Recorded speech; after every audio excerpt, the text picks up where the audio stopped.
Students very good evening to all of you students. इस top 10 series में आप सभी का स्वागत है। जबरदस्त बेहतरीन क्लास फिर से लेके आ गया हूं।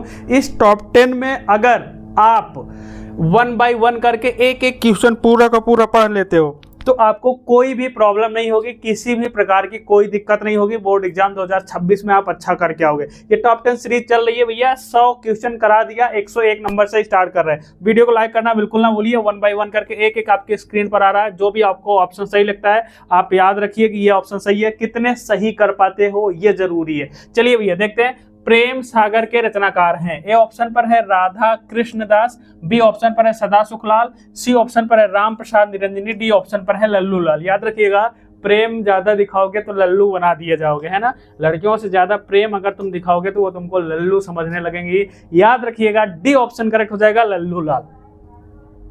नेक्स्ट क्वेश्चन पर आते हैं बाबू। क्वेश्चन नंबर 102 है। 102 पर क्या है? प्रेमचंद का उपन्यास है। देखिए, तितली और कंकाल ये दोनों बाबू जयशंकर प्रसाद का, किसका है? जयशंकर प्रसाद का है। ठीक है। अब बचता त्यागपत्र। त्यागपत्र हो जाएगा जैनेन्द्र कुमार का। किसका हो जाएगा?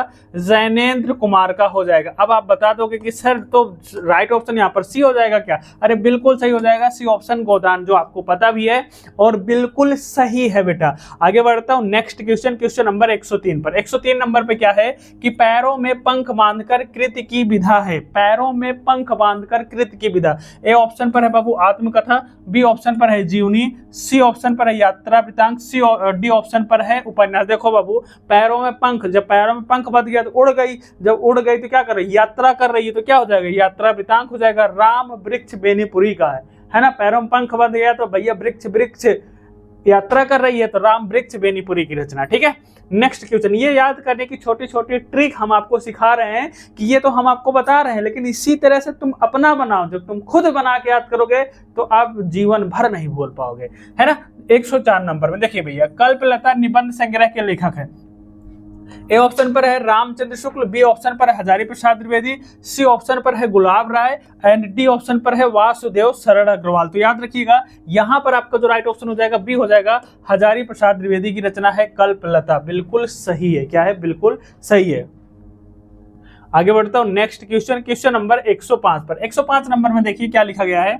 105 नंबर में लिखा गया है, हिंदी प्रदीप के संपादक थे।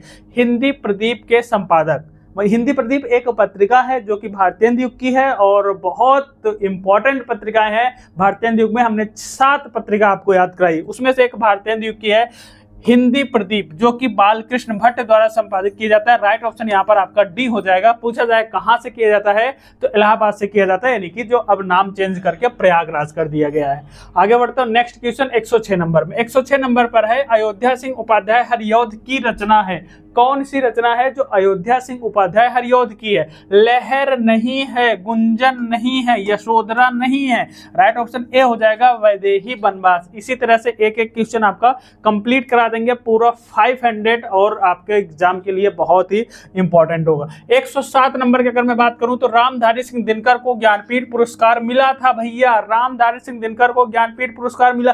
किसको मिला है, किसको नहीं मिला है, ये सब आपको याद रखना पड़ेगा। याद रखिएगा, उर्वशी पर भैया मिलता है 1972 पर। इनको देखो, प्रॉब्लम वहां पर होती है बच्चों, मैं बता दूं, ऐसे राइटर है ना, ऐसे लेखक है ना जिनको ज्ञानपीठ पुरस्कार और साहित्य अकादमी पुरस्कार दोनों मिला है। इन दोनों में डिफरेंस करके आपको पढ़ना पड़ेगा कि भैया किसको क्या मिला है, किसको क्या मिला है, वो याद रखना पड़ेगा। प्रॉब्लम यहीं पे होती है बच्चों, मैं पहले बता दे रहा हूं आपको, तो सारी चीजें क्लियर हो जाएंगी। 108 नंबर की अगर मैं बात करूं तो बीसल देव के रचयिता कौन है? नरपति नालायण। याद रखिएगा, बी ऑप्शन करेक्ट हो जाएगा आपका। 109 नंबर में अगर मैं बात करूं तो ये जरूर छपेगा, हर बार छपता है, तो इस बार क्यों नहीं छपेगा भाई? तार सप्तक से रिलेटेड अगर हम मानूं मैक्सिमम 7 क्वेश्चन होंगे, मैक्सिमम 7 क्वेश्चन होंगे। यही बार बार रिपीट होता है, हर साल उलट पलट के रिपीट होता रहता है, तो याद रखिएगा बाबू, जरूर छपेगा।